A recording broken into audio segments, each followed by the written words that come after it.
बिहार का चुनाव इस बार सबसे दिलचस्प होने जा रहा है, क्योंकि जो विपक्षी महागठबंधन एनडीए के खिलाफ एकजुट हुआ है, उसी के घटक दल बिहार की कई सीटों पर आपस में फाइट करते नजर आएंगे। वहीं जो प्रशांत किशोर अभी तक बिहार में बदलाव का नारा दे रहे थे, वो अब आरोपों का सहारा लेते हुए दिखाई दे रहे हैं।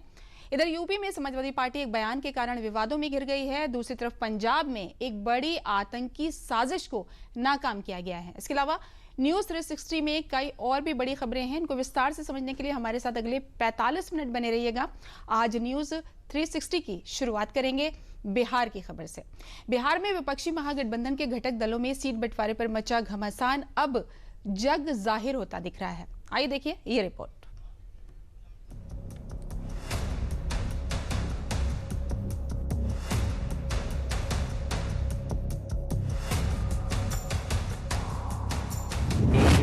हम लोग चुनाव लड़ रहे हैं कई एक सीटों पर। ऐसा कभी होता है? चुनाव मैदान में है तो फ्रेंडली फाइट नाम की कोई चीज नहीं होती है। इसका क्या मतलब हुआ?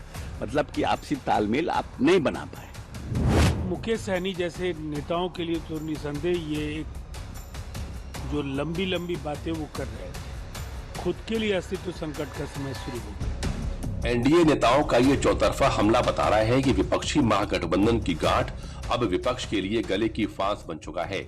और ये बात सिर्फ एनडीए नेताओं के बयानों से साबित नहीं हो रही है, बल्कि नामांकन के वो आंकड़े बता रहे हैं जो बिहार चुनाव के लिए दाखिल किए गए। पहले चरण के चुनाव के लिए तो पहले ही नामांकन प्रक्रिया समाप्त हो गई थी, लेकिन सोमवार को दूसरे चरण के लिए भी नामांकन प्रक्रिया पूरी हो गई और इसी प्रक्रिया ने विपक्ष में टूट की तस्वीर साफ कर दी। बिहार में कुल 243 सीटों पर विपक्षी महागठबंधन से 254 उम्मीदवार मैदान में हैं। इस तरह कम से कम 11 सीटों पर महागठबंधन के उम्मीदवार आमने सामने हैं। आरजेडी ने 143 सीटों पर उम्मीदवार उतारे हैं तो कांग्रेस के 61 प्रत्याशी मैदान में हैं। इसके अलावा सीपीआई माले 20 सीट पर, सीपीआई 9 सीट पर, सीपीएम 4 सीट। मुकेश साहनी की वीआईपी 15 सीट और आईपी गुप्ता की पार्टी 3 सीट पर चुनाव लड़ रही है। बिहार चुनाव में एनडीए को घेरने के लिए विपक्षी महागठबंधन ने अपने सहयोगी दलों की संख्या तो बढ़ा ली, लेकिन सीट शेयरिंग की बात आई तो घटक दलों की सच्चाई सामने आ गई। विपक्षी महागठबंधन बिखरा नजर आ रहा है और एनडीए ने अब इस पर चुटकी ली है। अब सोचिए 243 सीट्स पर महागठबंधन ने 255 कैंडिडेट्स उतारे। इसका मतलब कि कम से कम 9, 10, 11 सीटों पर ये एक दूसरे के खिलाफ लड़ेंगे और कहते हैं फ्रेंडली फाइट। भाई कुश्ती और मस्ती, कुश्ती और दोस्ती साथ में कैसे हो सकती है? और फाइट कर रहे तो फ्रेंड कैसे हैं? तो इसका मतलब साफ है, जो लोग टिकट बंटवारे में एक नहीं हो सकते, सीट शेयरिंग में एक नहीं हो सकते, क्या बिहार की उन्नति प्रगति के लिए एक हो सकते हैं? कांग्रेस और राजद या इंडिया के जो लोग गठबंधन में हैं, सब अपने निजी स्वार्थ से हैं। उनको न राजभक्ति न देशभक्ति से कोई मतलब नहीं है। और जहां निजी स्वार्थ की बात आती है वहां पर डिफरेंसेस होगा ही। और वही आज वो लोग आज तक के क्लियर न हो गए, अब कहते हैं फ्रेंडली हम लोग चुनाव लड़ रहे हैं कई एक सीटों पर। ऐसा कभी होता है? लेकिन वो लोग कर रहे हैं। अब जनता इसका जवाब देगी चुनाव में कि साहब आप जब गठबंधन में जब एक नहीं हो सकते हैं, तो अगर किसी कारण से मौका आपको मिल गया तो सरकार बनाने में भी टक्कर बक्कड़ कीजिएगा। कहीं कोई आशा नहीं रहेगी आज सरकार बनेगी, कल टूटेगी, परसों होगा, अस्थायित्व की बात होगी। लंबे समय से एक्सरसाइज के बाद आप फ्रेंडली फाइट कर रहे हैं। इट मीन्स इसका क्या मतलब हुआ? मतलब कि आपसी तालमेल आप नहीं बना पाए। आपसी तालमेल नहीं बना पाए। इलेक्शन में फ्रेंडली फाइट कुछ फाइट होता है तो फाइट लड़ाई है। तो जहां पर कि एनडीए भी है, जहां बीजेपी भी जहां पर है, जहां पर आरजेडी भी है और कांग्रेस भी है, तो वहां क्या कैंपेन करेगा कांग्रेस को लोग जाके? तो पूरी तरह से इनका गठबंधन तो एक तरह से समझिए टूट गया। विपक्षी महागठबंधन में शामिल दलों के उम्मीदवार कई सीटों पर आमने सामने उतर गए हैं। साफ है कि बिहार चुनाव से पहले विपक्षी महागठबंधन की स्थिति लगातार नाजुक होती जा रही है। आरजेडी और कांग्रेस के बीच सीट बंटवारे को लेकर खींचतान अब फ्रेंडली फाइट की सीमाएं पार कर खुली जंग का रूप ले चुकी है। विपक्षी गठबंधन में दोनों दलों ने सबसे ज्यादा 6 सीटों पर एक दूसरे के खिलाफ अपने अपने उम्मीदवार मैदान में उतार दिए हैं। सिकंदरा में आरजेडी के उदय नारायण चौधरी और कांग्रेस प्रत्याशी विनोद चौधरी आमने सामने हैं। कहलगांव से आरजेडी प्रत्याशी रजनीश आनंद और कांग्रेस प्रत्याशी प्रवीण कुशवाहा आमने सामने हैं। सुल्तानगंज से आरजेडी प्रत्याशी चंदन सिन्हा और कांग्रेस प्रत्याशी ललन यादव आमने सामने हैं। वैशाली से आरजेडी प्रत्याशी अजय कुशवाहा और कांग्रेस के संजीव कुमार आमने सामने हैं। लालगंज से आरजेडी प्रत्याशी शिवानी शुक्ला और कांग्रेस से आदित्य कुमार आमने सामने हैं। वहीं वरिसलीगंज से आरजेडी प्रत्याशी अनित और कांग्रेस प्रत्याशी सतीश कुमार आमने सामने हैं। एनडीए को सत्ता से बेदखल करने उतरा विपक्षी महागठबंधन के सहयोगी दलों के बीच न सीट शेयरिंग पर सहमति बन पाई, न ही सीट शेयरिंग फार्मूले की औपचारिक घोषणा हो पाई। लेकिन नामांकन समाप्त होते ही जब ये बात साफ हो गई कि कौन कितनी सीट पर किस्मत आजमा रहा है, तो सिर्फ मतभेद कांग्रेस और आरजेडी में ही नहीं था, बल्कि महागठबंधन में शामिल दूसरे दलों के भी कई प्रत्याशी आमने सामने हैं। बछवाड़ा सीट पर सीपीआई के अवधेश राय और कांग्रेस प्रत्याशी शिवदास आमने सामने हैं।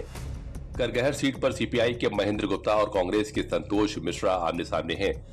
बिहार शरीफ सीट पर सीपीआई के उमैर खान और कांग्रेस के शिव कुमार आमने सामने हैं। राजा पाकर पर सीपीआई के मोहित पासवान और कांग्रेस की प्रतिमा दास आमने सामने हैं। वहीं आरजेडी और मुकेश सहनी की वीआईपी में क्लेश सामने आया है। बाबू बरही सीट पर आरजेडी के अरुण कुशवाहा और वीआईपी के बिंदु गुलाब यादव आमने सामने हैं। चैनपुर से आरजेडी के ब्रिज केशव बिंद और वीआईपी के बाल गोविंद बिंद आमने सामने हैं।